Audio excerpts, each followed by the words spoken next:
Today, on our first part of this series, we're going to build us an in-scale house. And this is not a how-to tutorial on Sketchup. Let me recommend a lady by the name of Brooke Godfrey, and I will put a link to a playlist that she did. I had learned a little bit of Sketchup here, there, and yonder, and my knowledge was so spotty it was just frustrating at times because I'd come upon something new that I needed to know and I didn't know how to do it, and blah, blah, blah. So I found her, and all of a sudden, here's a lady that takes every tool, and one at a time, she explains how to use that tool. So what that does for those of us that don't have a long attention span, which I don't, you throw a 2-hour video at me. After about 30 minutes, I'm yawning and wondering where the next fishing hole is, you know. Not really, but you know what I'm saying. It's hard to concentrate for 2 hours on one topic.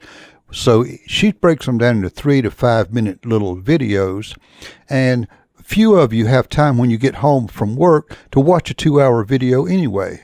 So it breaks it down into little bits and pieces so that if you can watch 2 or 3 of those and keep your mind on it so that you know what she just said, if you do that for 5 or 6 days, you'll go through, she's probably got 30 or 40 of those little videos, and when you get through, you will basically know how to use the free version of SketchUp.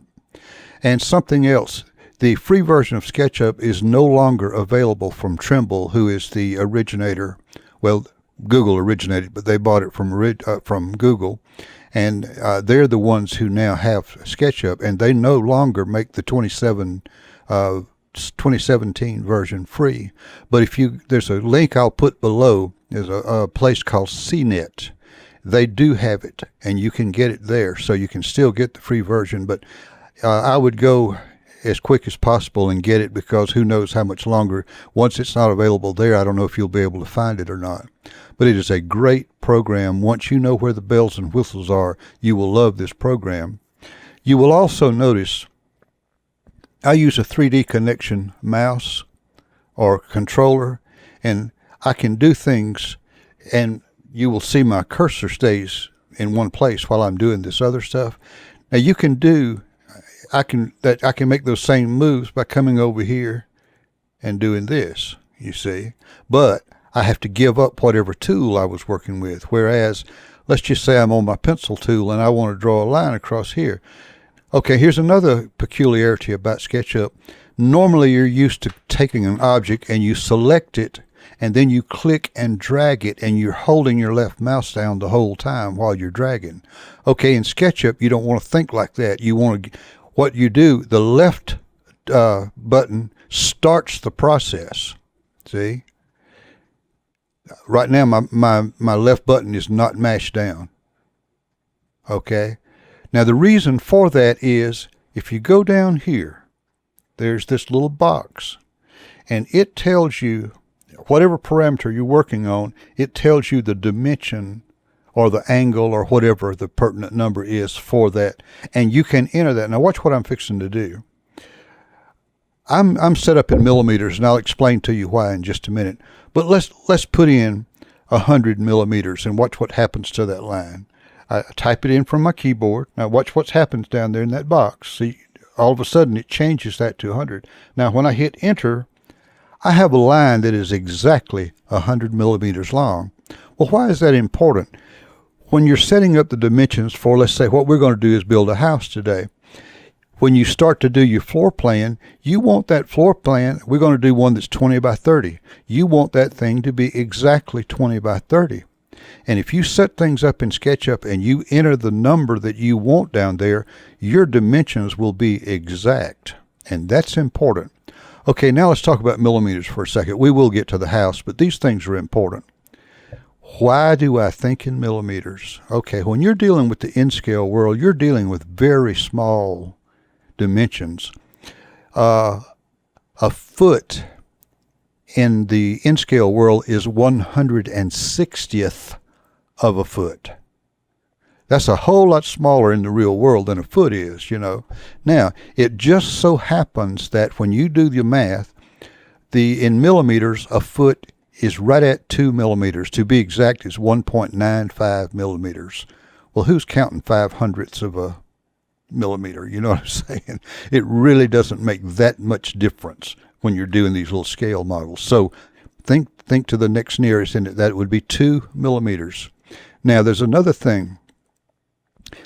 When you're dealing with the imperial system, everything's in fractions. Okay, a millimeter is roughly 1/32nd of an inch. Okay, would you rather think in terms of 1 or 1/32nd? Now, when you start to do math on a fraction of 1/32nd, now we get into a nightmare. But if all I'm doing is, if I'm multiplying 10 times 1, I get 10. You know, I mean, how easy is this? So you're dealing in whole numbers instead of fractions. And right at first, most of you that were raised on the imperial system, you know what a foot looks like in your mind. You know what a yard looks like. Well, after a while, you'll start to understand an inch is roughly 26 millimeters. It's a hair less than that, but it's right at, just call it 26 millimeters or 2.6 centimeters. You're also dealing with the base 10. Okay, in feet, you're dealing with 12 inches. Okay, if I want to know what is 12 times 367, most of you cannot do that in your head. But when you're dealing to the base 10, 10 times 367 is 3,670, because all you do is add a 0 onto the end. See how much easier that is?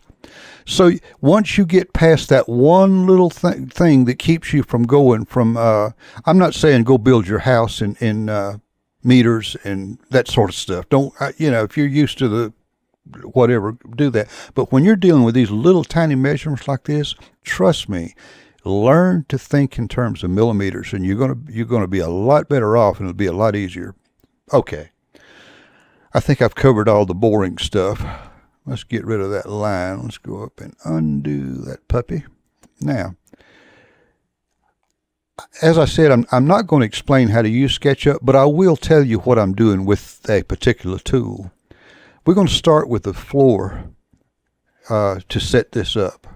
We're going to use our we're going to use our rectangle tool.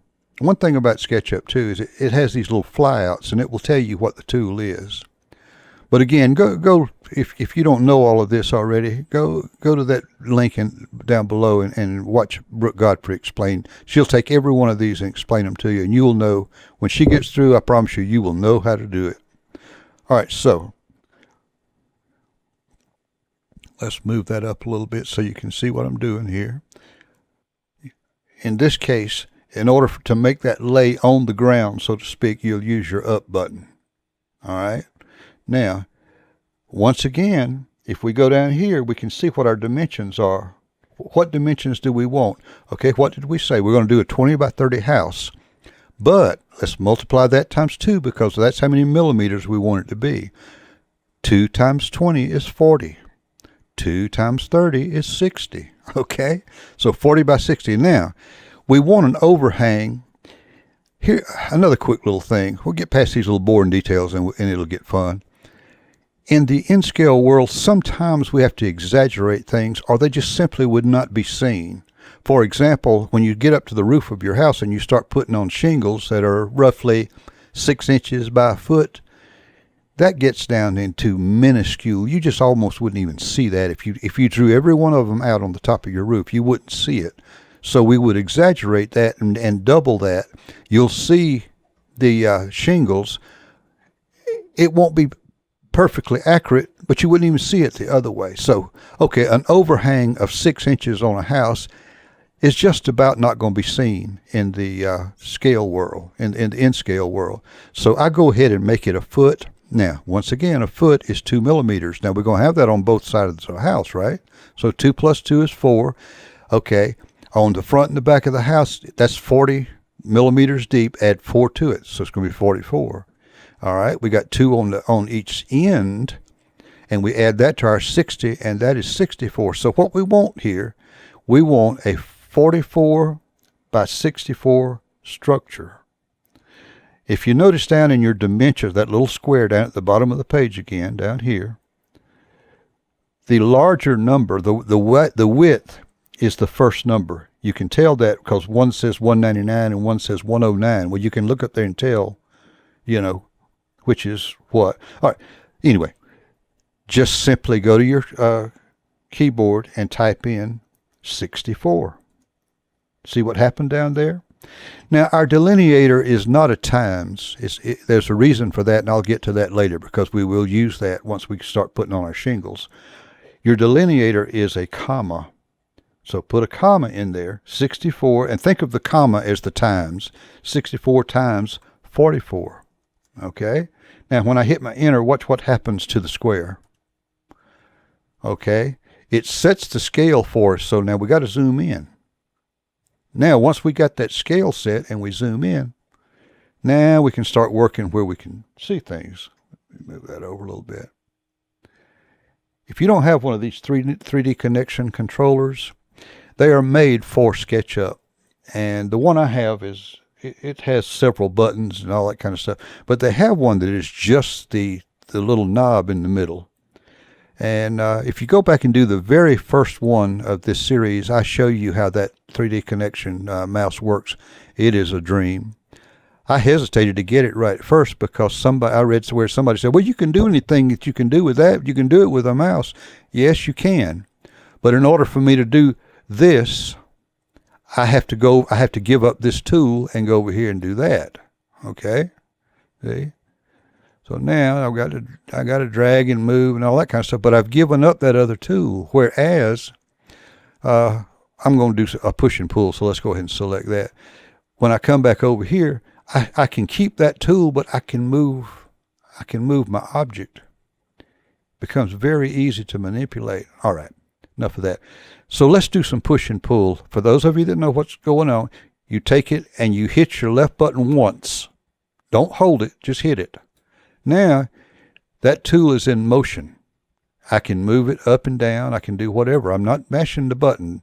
I'm not mashing my mouse button. But the reason for that is, look down here again. What distance do we want? All right, most houses are roughly 8 feet. Particularly this one we're fixing to build. Okay, once again, 8 feet, convert it to millimeters. 2 times 8, 16. How easy is that? All right, so once again, type in 16, and you will see it appear down there where it says distance. Hit your enter and watch what happens. Okay, now we have a structure. We have a block that is exactly 44 by 64 by 16 millimeters. And if we half all of that, we get how many feet it's in, which would be 20 by 40 by 8. Now, here's where it starts to get fun. You need to learn to love your measuring tool. Now, you can't do this by starting on a corner, but if you start somewhere in here, see that little, it says I'm on the edge, that little square appears at the beginning of my tool. Hit your button one time, your left mouse button one time, and pull out. All right. Now, you will learn the colors of your axis. If you're going straight back, your line will be green. If you're going to the right, it will be red. And if you're going straight up, it will be blue. SketchUp is real intuitive. When you move your mouse certain ways, it sort of knows if you want to go back or up or to the side, but sometimes it'll fool you. So you have to use your up and sideways, your arrow buttons. You'll have to use them to make it go the way you want to go.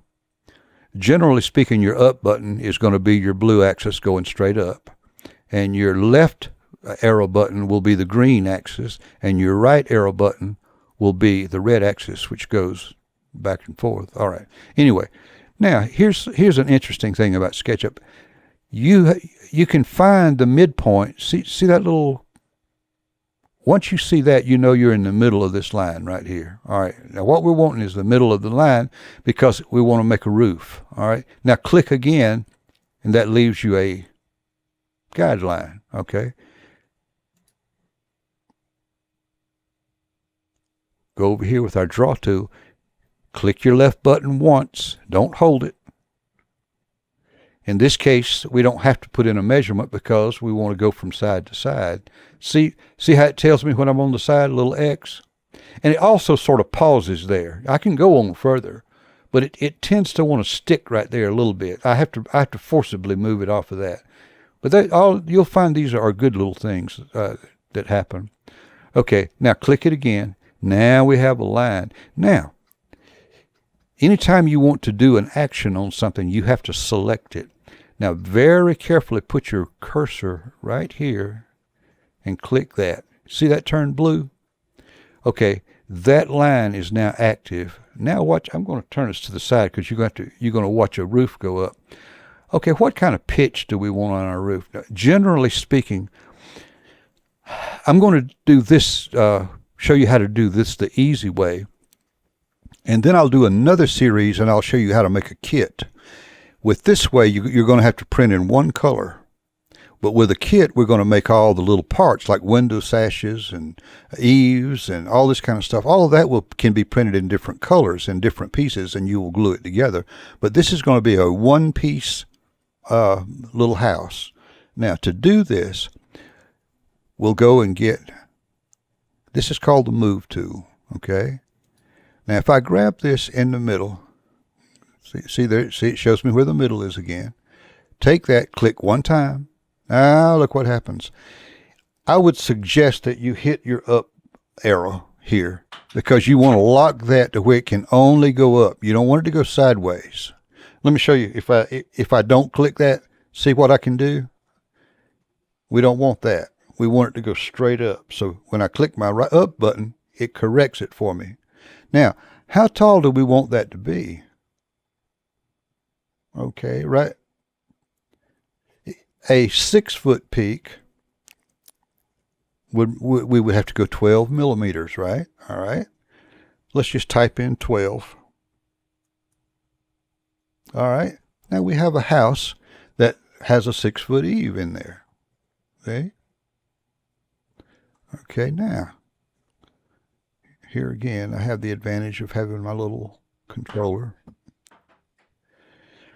Now, we're going to break this up into a bunch of different videos because if I tried to build this whole thing, it would take an hour and a half. Now I'm going to show you how to put the elements in. But first of all, we had that overhang we wanted to deal with, right? Now watch this. If we were going to do a foot overhang on each side, okay, that is 2 millimeters. Take your measurement tool, come over here and click to the edge and type in, start your process and type in 2. All right, all of a sudden, see, we're in a foot. Come over here.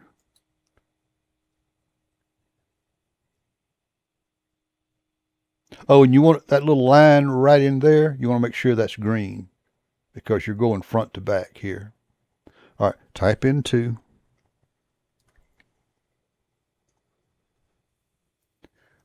Now, there's an eraser tool. Let's get rid of this line right here. What I want to do, and I should have done this first, but I didn't. All right, come into here. Again, hit your escape. Come into here.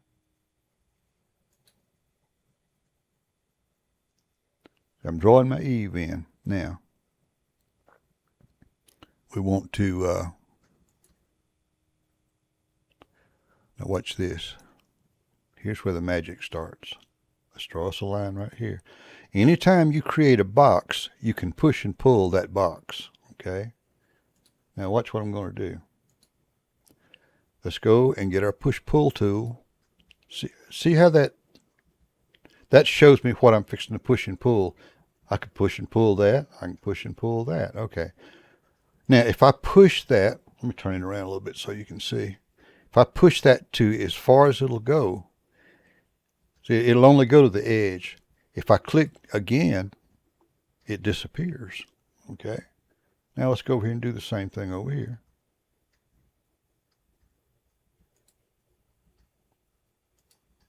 Now I have an eave. See? See how easy that was? Now, what we want to do is we also want to do that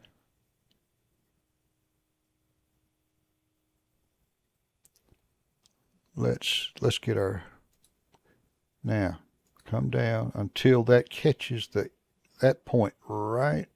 What we want to do is get right there. Okay, boom. Now do the same thing over here. Oh, this is another thing. Anytime you want to make something exact, see how it all of a sudden it found that corner? That's where we want that to be. And this is why I'll show you.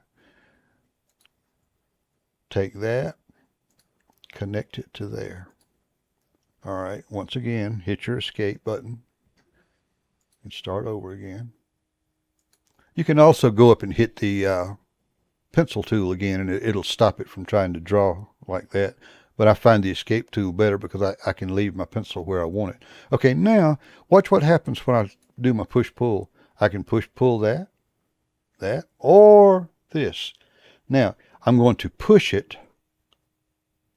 And once again, how far do I want to go? I want to go a foot, which is 2 millimeters. So let's go down to our little box down there and type in. Just simply type. You don't have to move anything anywhere. Just type 2. Hit enter. Suddenly, see there? We've got a foot overhang, like magic. All right. Let's turn it around. Let's do the same thing on this side. Now, what did we do?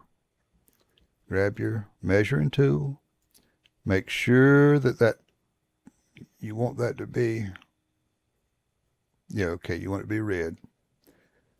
You want it to go into that corner right there. All right. Hit your escape tool when it, for whatever, okay, sometime you have to go over here and just start over again. Hit your, all right, I want that to go right there.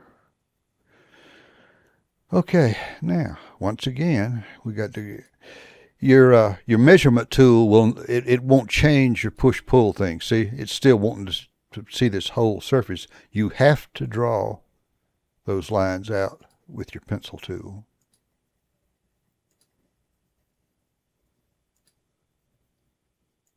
All right, now watch what happens. See, suddenly we could push-pull here, here, or here, but we want to go in a foot.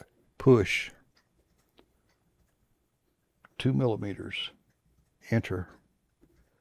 Okay, now what we have, just with that little bit of work,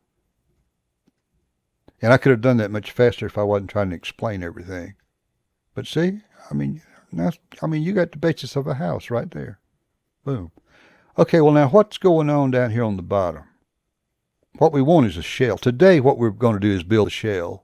And then in the next video, I'll start showing you how to put it in the doors and windows and that kind of stuff. Okay, let's turn it up. Now, I find that my printer will print, it prints 2 millimeters wide very well. I mean, that's really pretty strong. But because, and these are some things that I've learned over time, in order to inset certain things, you want a little bit of room to work. So just trust me on this. Let's make this shell 3 millimeters wide. Take your measurement tool, go in, type in 3. All right. Same. 3. I mean, this is easy stuff, y'all. Easy peasy.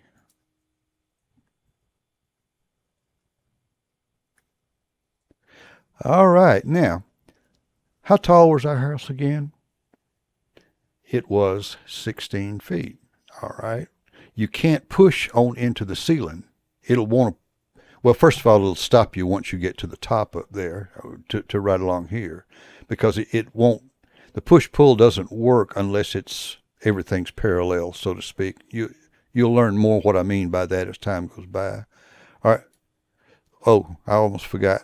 We could take our pencil and we could draw each one of those lines, but that happens to be a rectangle. So let's get our rectangle tool and watch this. We don't have to type in numbers. We just go to the corners. Okay.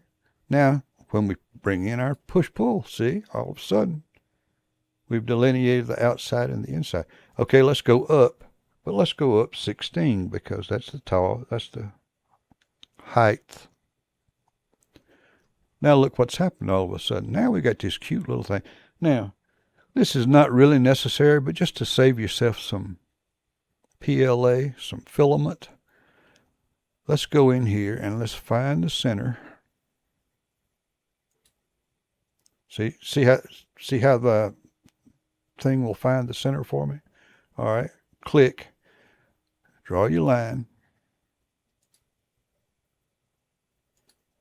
Now, if you remember, we went up 6 feet, which was 12 millimeters. All right, just so that we have some thickness to the roof, let's make this go up 10. All right, remember, we have to select that line. Go get your move tool and start your move up.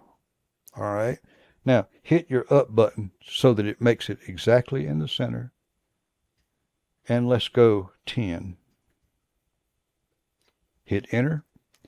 Now, what you have, if I can sort of see what we did, we've got a raised roof in there, and you're probably not going to see that from the outside, but it'll save you some filament. And these small things, they print pretty well without supports. There's some things that don't do well. You'll learn what that is as time goes by, but usually if you just say support from the build plate, that's all you'll need. You won't need any little... But anyway, so what we have now so far is a shell.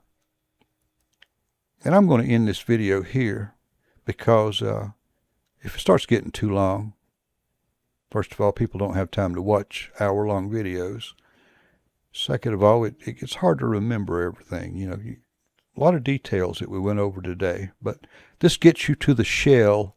Now, you can make an L-shaped house like this. I mean, all you got to do is just get your block, draw off your floor plan, the dimensions of your floor, and do a push-pull until you get it 8 feet or however tall you want it to be, and then put a roof on it. A roof is a little bit more, a little bit trickier on an L, but it can work. But we'll get into some of that whenever we build the window frame and all of that. I'll show you some little niceties that will work for you. But I hope this has helped you learn how to get to a basic shape on whatever building you're going to do. And, just right now, these walls look kind of thick, but see, we're going to inset our door. We're going to push our door in a little bit to give it a little dimension. And believe me, 3 millimeters is not as big. This looks quite big, but in the real world, it's not going to be that thick. So anyway, I've removed the guidelines, and now let's do a little fly around here. You can see what we've done today. I mean, this was easy. Putting in the windows and doors is just as easy.